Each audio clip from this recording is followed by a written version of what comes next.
Welcome to another episode of Shooting the Shit with literary agents Carly Waters and Cece Lira, where we dissect publishing gossip, discuss book industry trends, and the overall state of the book business. If you've ever wanted to grab a coffee with two literary agents, grab your mug and pull up a chair.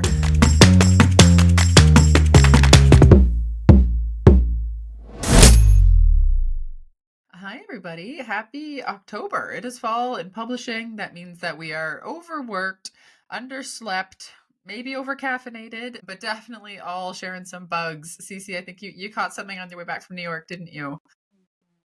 I have a cold for anyone watching on YouTube. I guess for anyone, because you can also hear me even if you can't see me.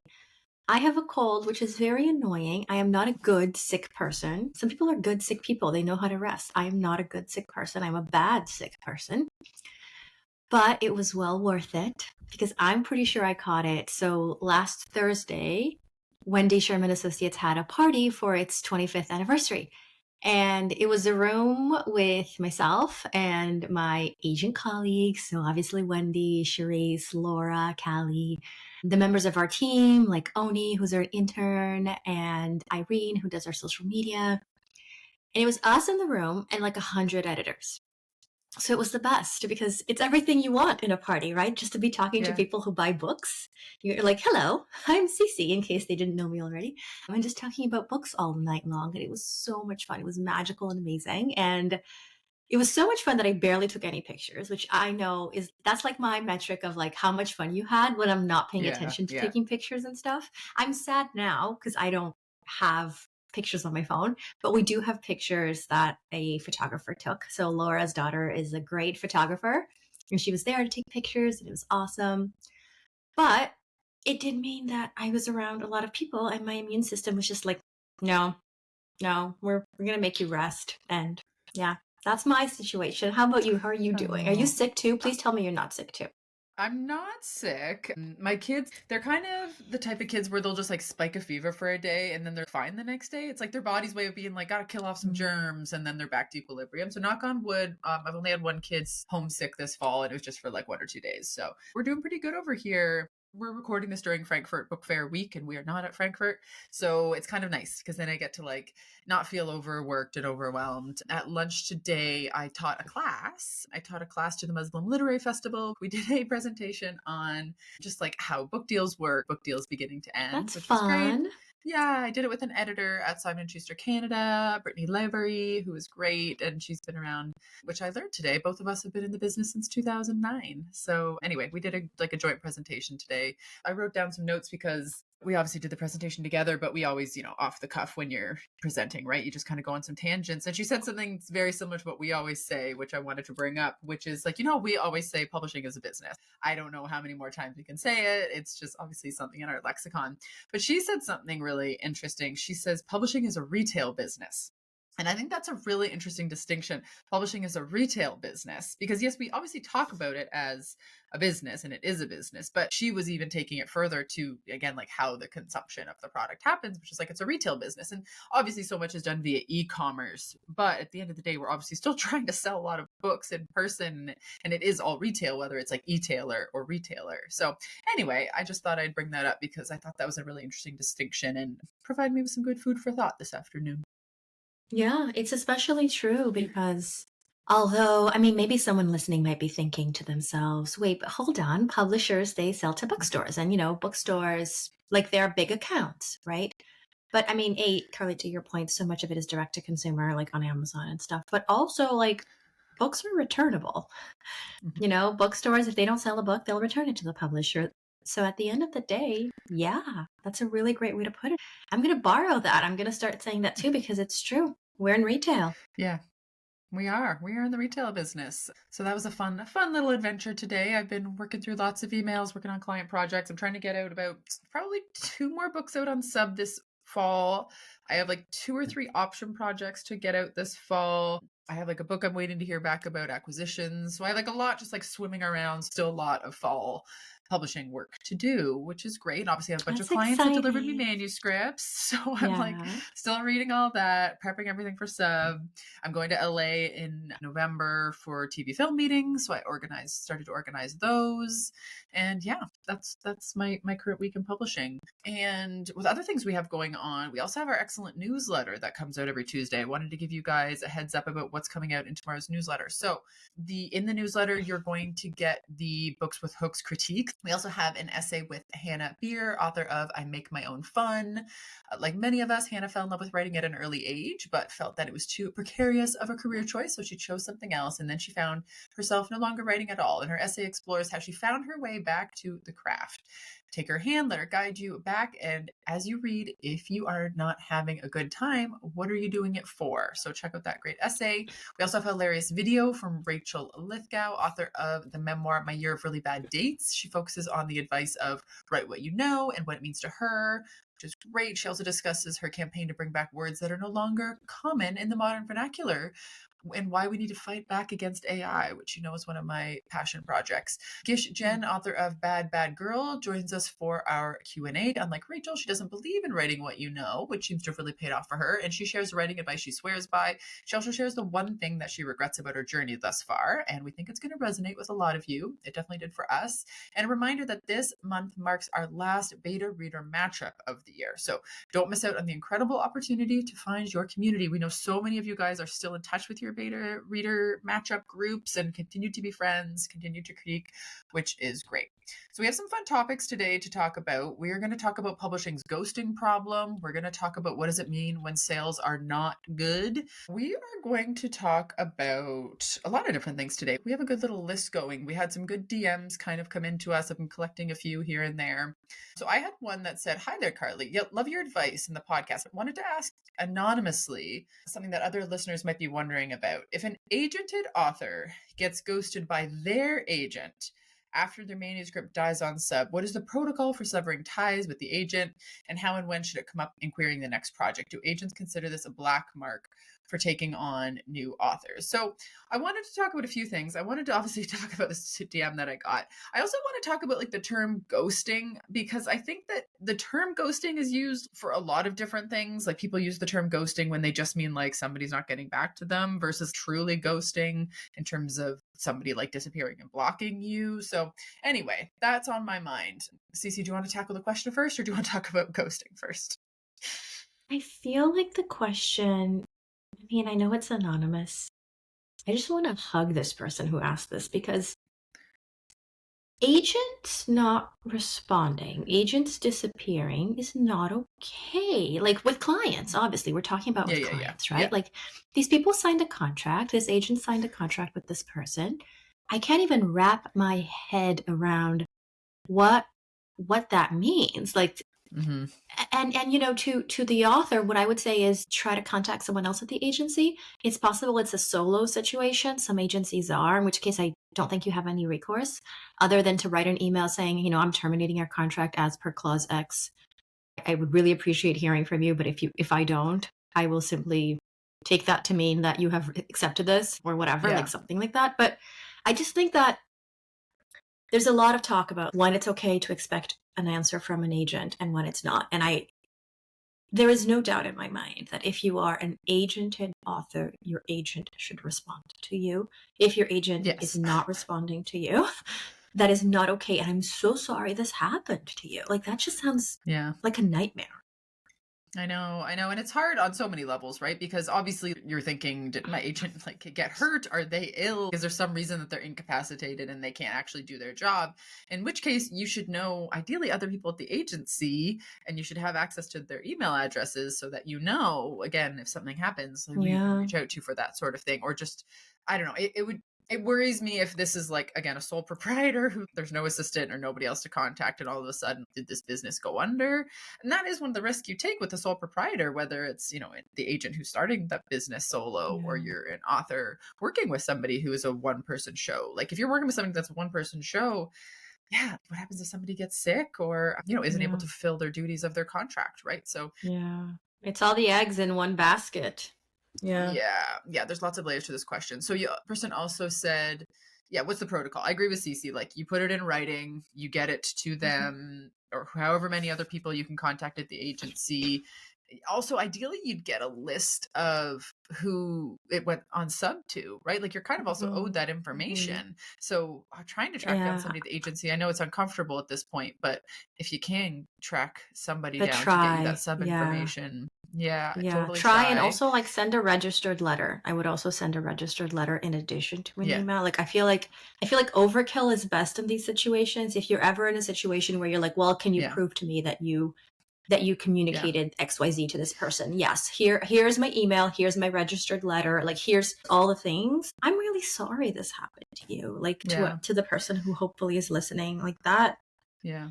Phew, that's not okay.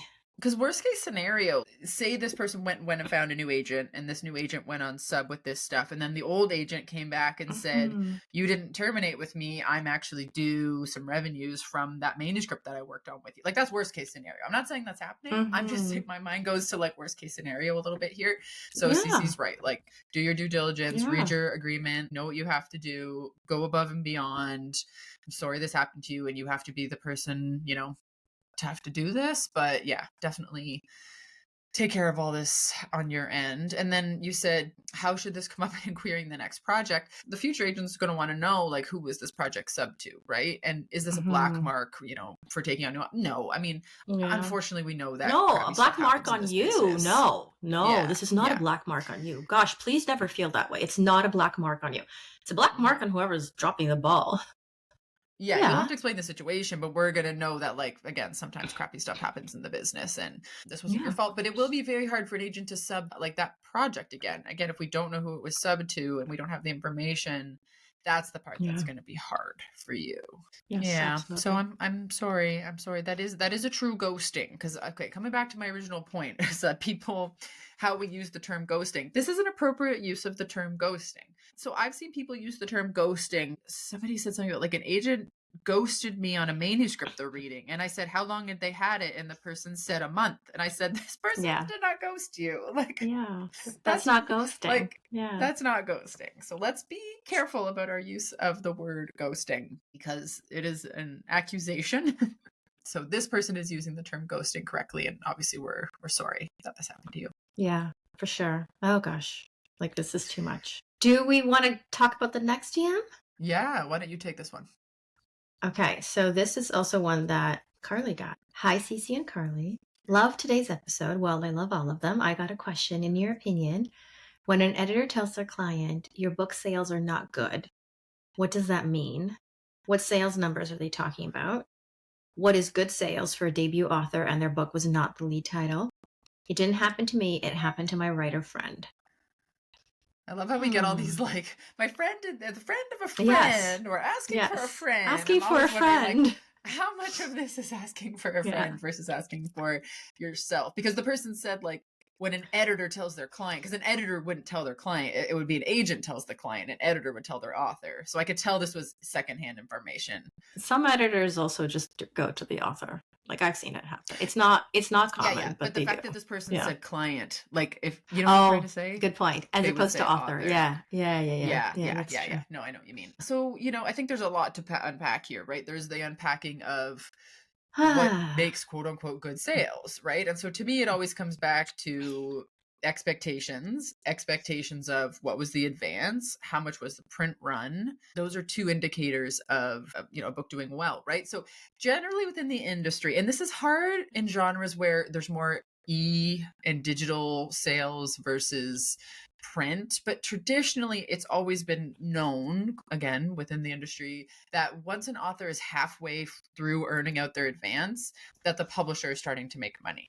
And so that second half of earning out the advance generally is like, the bonus that the publisher gets, that from taking on this project, and then obviously the royalties come to the author after that. So that's again very loosey It's goosey a because it back of a depends on napkin format. type calculation. It's really Exactly. So useful to have, keep it in mind, but it is by no means like something that will work in every case. It's not a formula. It's yeah, a back of a it's napkin, really useful like rule of thumb. Yeah. yeah, exactly. So that's kind of something to think about. The other thing is print run, right? So say your publisher prints 50,000 copies. That's a huge print run right now. 50,000 units. Yeah, and then the orders come in from, usually the print run is based on the orders, right? So the orders come in from the stores. They print the 50,000 print units. They all go out into the world.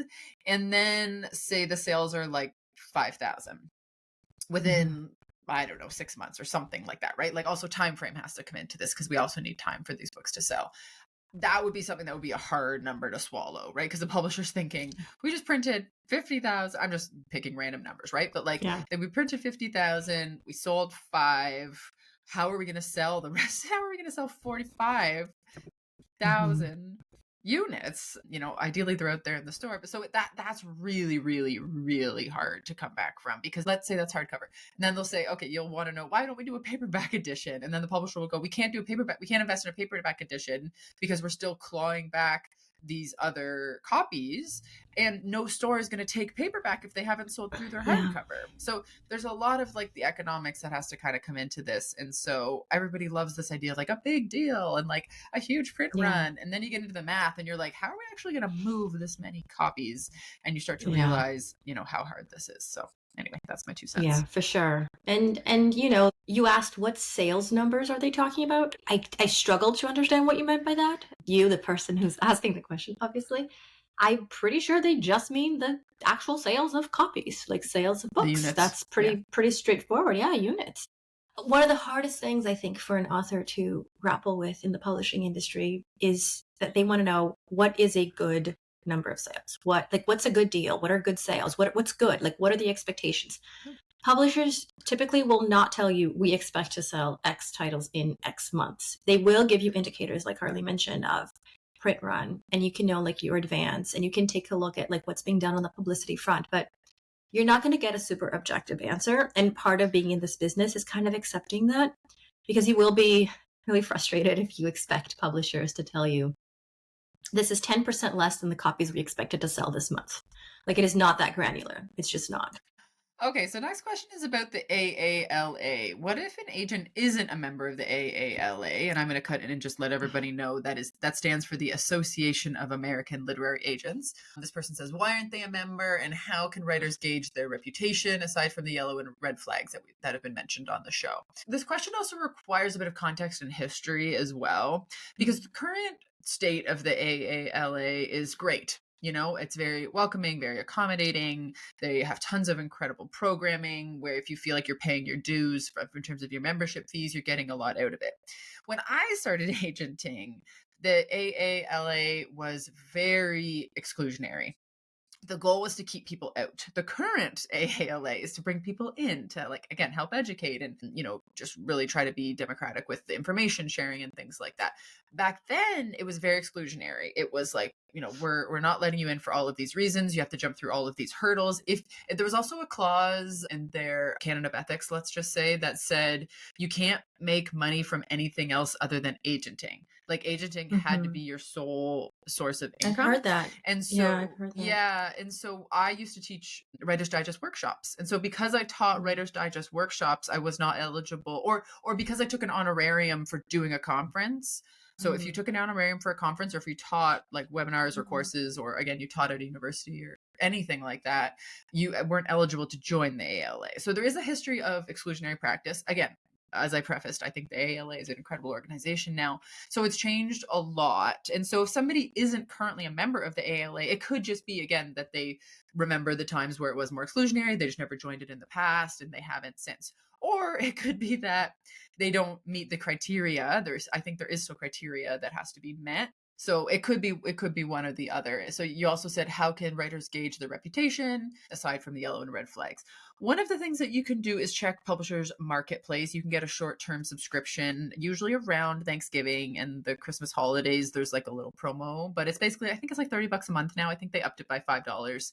It was $25. I think it's $30 a month, where you can just kind of like go in and check the agent out, see who they're selling to, their history of sales, the agency they work at, their history of sales, and just kind of get a sense of like, what kind of business are they conducting? If they're newer, are they working with an established agency? If they have been around a long time and haven't done a lot of deals, then you're kind of like, okay, just information to know that, when you're making your list of questions to ask them, some things you might want to ask about. And there's also Writers Beware blog where you can learn about different agencies who have some predatory practices.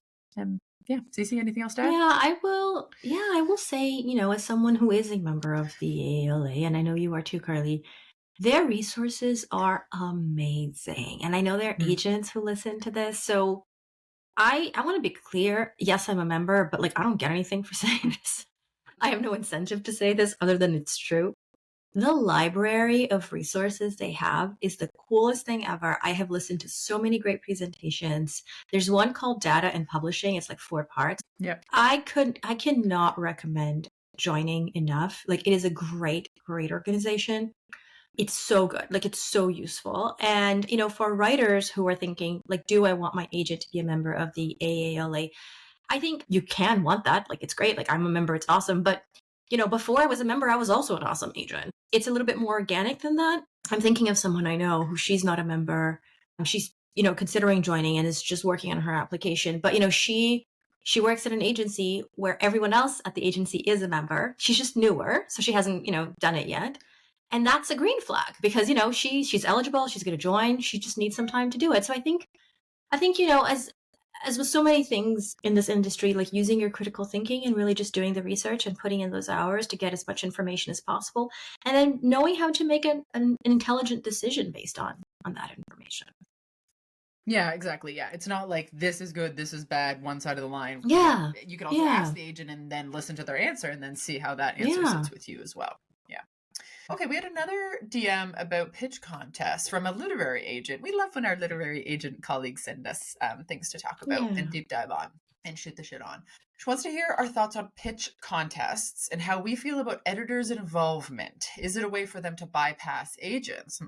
Pitches don't reflect the quality of the material, so how useful are pitch contests? I know personally I don't really do that many of them anymore. Cece, do you do any pitch contests really these days? No, I don't have I've tried because I was like, yay, a great way to find clients. It's not a great way to find clients for my brain. I'm sure it's great for a lot of people, and that's so cool. It doesn't work for me. I'd much rather just look at my slush pile. I review my slush pile myself. That is a good place for me to find clients because I get to actually read their material and not just listen to a, 2-sentence hook. Like it doesn't work for me. It doesn't work for me at all. Yeah. So I remember, as you guys know, I love to talk about how old I am in publishing, but basically there used to be this wonderful, wonderful pitch blog contest called Pitch Wars. And somebody named Brenda Drake ran it, and she did such a great job, and it was so much work. But basically, she would set everything up on the back end of like a blog where it would be every blog post would be a pitch, and then they would go live at a certain time, and then agents would like go in the comments and comment on it. And it was great because I knew it was like a high quality contest. I knew it was like competitive to get in. There was also like Pitch Wars mentors. So quality writers would like mentor the mentees who would like get onto the blog, and lots of high quality agents such as myself, would be the invited agents to then go on the blogs and decide whether we wanted them. So a lot of it depends on the quality. And early on, that was just one of the original places to do that. And it was really well run. And as what happens with the internet, more and more of these things start popping up, some of them good, some of them not so good, some of them well run, many not so well run. The quality just starts to go downhill, the algorithms change, so on and so forth. So I feel like they were of an era, and I think that era might have passed. Again, I'd love to be surprised. I'd love for somebody to tell me there's a wonderful pitch contest out there. But I think the heart of this question also is around editors who do these pitch contests. That's a really tough one because I'm of two minds, because I understand editors wanting to stay kind of like plugged into the more nascent literary community, and that makes sense.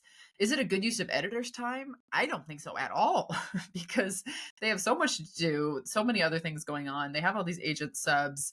So say somebody, gets a like or a heart from an editor, and then they still have to get an agent, and then the agent has to send it to them. So this person's kind of getting at, is it a way for them to bypass agents? Meaning, could the author then just send it directly to the editor? I think we all know that the big 5 editors don't have the time and capacity to do this. So then is it potentially presses that are smaller, who potentially, again, I don't want to get anybody into trouble or get myself into trouble, but smaller presses or, digital first presses or hybrid publishers that call themselves editors could get themselves, authors could just get themselves into a situation where they think this is an accredited contest. And then all of a sudden, like we talked about on the last show, all of a sudden this accredited contest, has a lot of red flags, and this editor requesting it isn't who they say they are. So I don't know. I'm down on pitch contests right now, but Cece, what do you think? Yeah, I'm down on participating in them myself personally, not for me, like I said. Yeah. I don't think it's necessarily a problem for editors to participate. Absolutely understand the rationale of this question. Like, is it bypassing? As long as editors are ethical about it. Editors Right. also sometimes attend writers' conferences and they also take pitches there. Sometimes they even read materials. And, a good editor will say, once you have an agent, I am interested. But they don't Exactly. try to cut the agent out. So I think it all depends on how the editor is acting. And I've seen a lot of editors do it wonderfully, in a way that's very ethical, very inclusive, very respectful, very encouraging. I've never seen a bad situation, but I'm also not on those platforms looking at the behavior. I'm sure it happens because there's always bad actors. I would just say, this person also asked, like, is this worth it because they don't reflect the quality of the materials? It's just a hook, right? Like a hook can be so great. I can right now tell you 10 really great ideas for hooks for books. There's no material to go with it. Like it's much harder to actually execute and write the material. So to this person's questions, I would say no, you're right. Like you can't tell if something's good based on that. But different brains work in different ways. Like some people have the kind of brain where they do want to go into a platform, look at a whole bunch of hooks, like the ones that works for them, and they do want to get those submissions, and then they'll analyze the material. I actually really admire people whose brains work like that. And so if it works for them, that's great. They can be a perfectly ethical, perfectly reasonable way to conduct business, as long as it's, as long as the people do it right, I guess, at the end of the day. Yeah. I feel like we switched chairs today because I'm the pessimistic one and you're the optimistic one. I feel like I don't know what happened with this Freaky Friday business. It's the cold meds. I'm telling you, I'm the it's the grumpy cold one today, I meds. guess. Yeah, but you know what? I feel a little drunk. Like I feel like cold meds make me feel a little out of it, almost like I had like a tiny bit of wine. I didn't, to be clear, everyone. Oh, we should record a shooting the shit in the evening where I we was just have gonna say shooting wine. the shit after dark. We should do that one day. It'll be so much Mhm. fun. I'm like such a lightweight. I drank like 2 sips of wine and I'm like, hello, I'm tipsy. Anyway, we should do that. But like, yeah, We today should do that. I'm Yeah. an optimist because I'm popped up on cold meds. Says a lot about me. Yeah. Okay. Shooting the shit after dark. I'm going to bookmark that for another time. Maybe we'll have to take special questions or put in special topics for shooting the shit after dark. Yeah. Okay, well that's it. Cece's not feeling well, so we're gonna cut it short today. But thanks for hanging out with us, guys, and we will see you next time. Cece Lira is a literary agent at Wendy Sherman Associates. If you'd like to query Cece, please refer to the submission guidelines at www.wsherman.com. Carly Waters is a literary agent at PS Literary Agency, but her work on this podcast is not affiliated with the agency, and the views expressed by Carly on this podcast are solely that of her as a podcast co host and do not necessarily reflect the views, opinions, policies, or position of PS Literary Agency.